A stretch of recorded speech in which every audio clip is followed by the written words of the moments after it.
बिस्मिल्लाहिर्रहमानिर्रहीम। अस्सलाम वालेकुम friends, welcome to Awan medical knowledge. उम्मीद है कि आप सब खैरियत से होंगे। आज हम जिस मेडिसिन के बारे में बात करेंगे वो है रेबसिड टैबलेट। रेबसिड टैबलेट एक एंटी सिक्रेटरी मेडिसिन है जो हमारे स्टोमक में एसिड की सिक्रेशन को कम करती है। रेबसिड टैबलेट को हमारी छोटी आंत में बनने वाले अल्सर यानी कि duodenal ulcer, H pylori infection और GERD जिसे गैस्ट्रोएसोफेगल रिफ्लक्स डिजीज कहते हैं, जिसमें हमारे स्टोमक का एसिड हमारे गजा की नाली में अल्सरेशन और इन्फ्लेमेशन काज कर देता है, जिसकी वजह से हमें हार्ट बर्न फील होती है, यानी कि गले या सीने में बहुत ज़्यादा जलन होती रहती है, मुंह में खट्टा जायका आता है और बाज़ दफ़ा तो बार बार डकार आते रहते हैं। तो इसके लिए रेबसिड टैबलेट को रिकमेंड किया जाता है। सबसे पहले हम बात करते हैं रेबसिड टैबलेट की कंपोजिशन की। रेबसिड टैबलेट में जो एक्टिव इंग्रेडिएंट होता है वो रेबिपराजोल सोडियम होता है, जिसकी स्ट्रेंथ 10 mg और 20 mg होती है।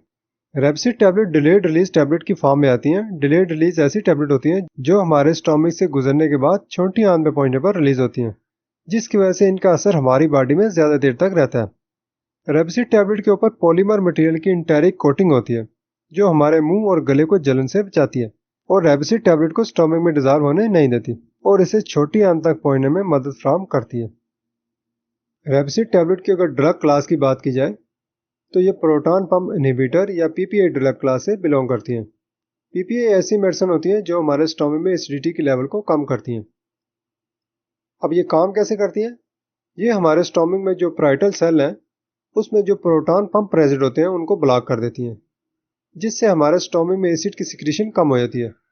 जब हमारे स्टोमक में एसिडिटी कम हो जाती है तो हमारे गजा की नाली में जो इन्फ्लेमेशन या जो अल्सरेशन होती है वो भी खत्म हो जाती है। रेबसिड टैबलेट के अगर यूजेस की बात की जाए तो सबसे पहले जिस स्टोमक डिजीज के लिए रेबसिड टैबलेट को यूज किया जाता है वो है GERD यानी कि गैस्ट्रोएसोफेगल रिफ्लक्स डिजीज।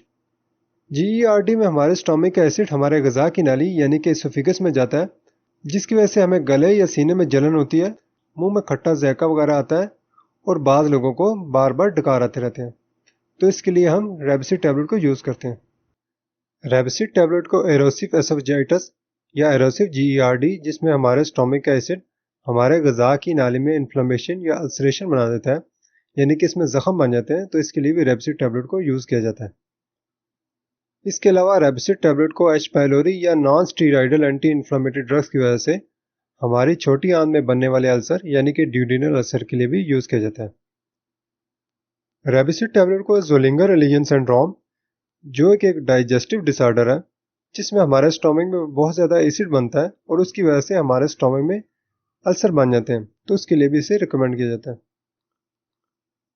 रेबसिड टैबलेट की अगर डोजेज की बात की जाए तो हर पेशेंट की एज, उसके सिम्टम्स और उसकी सिवियरिटी के अकॉर्डिंगली जो उसकी डोज प्रिस्क्राइब की जाए उसको फॉलो करना चाहिए। रेबसिड टैबलेट को खाने से आधा घंटा पहले पानी के साथ इस्तेमाल करना चाहिए। रेबसिड टैबलेट को क्रश किए बगैर यानी कि चबाए बगैर पूरा निगलना चाहिए। एरोसिव या अल्सरेटिव अगर GERD है तो इसके लिए 20 mg रेबसिड टैबलेट 4 से 8 हफ्ते तक इस्तेमाल करनी चाहिए और अगर नॉन एरोसिव GERD है तो इसके लिए 20 mg रेबसिड टैबलेट 4 हफ्ते तक इस्तेमाल करनी चाहिए। अडल्ट्स में अगर ड्यूडेनल अल्सर है तो उसके लिए 20 mg रेबसिड टैबलेट सुबह नाश्ते के बाद 4 हफ्ते तक इस्तेमाल करनी चाहिए और अगर एच पाइलोरी इन्फेक्शन है तो उसके लिए 20 mg रेबसिड टैबलेट, अमॉक्सिसिलिन 1 ग्राम और क्लिथ्रोमाइसिन 500 mg तीनों मेडिसिन सुबह शाम 7 दिन तक इस्तेमाल करनी चाहिए। रेबसिड टैबलेट के इस्तेमाल से कुछ लोगों में साइड इफेक्ट्स हो सकते हैं, जैसे कि कुछ में एलर्जिक रिएक्शन हो सकते हैं, सर में दर्द हो सकता है, पेट में दर्द हो सकता है, मतली वगैरह हो सकती है, कुछ लोगों को मोशन वगैरह हो सकते हैं, उल्टी हो सकती है या पेट में गैस वगैरह हो सकती है, पेट फूल सकता है।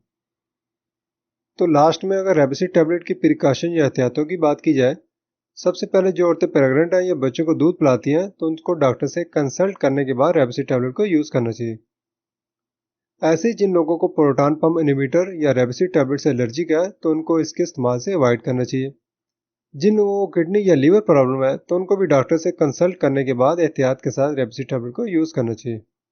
रेबसिड टैबलेट के ज़्यादा इस्तेमाल से बॉडी में विटामिन B12 की डिफिशियंसी हो सकती है। ओके फ्रेंड्स, तो ये हमारा आज का टॉपिक था रेबसिड टैबलेट से रिलेटेड। अगर आपको हमारी ये वीडियो अच्छी लगे तो हमारे चैनल को लाइक, सब्सक्राइब और शेयर कीजिएगा। Thank you. अल्लाह हाफिज़।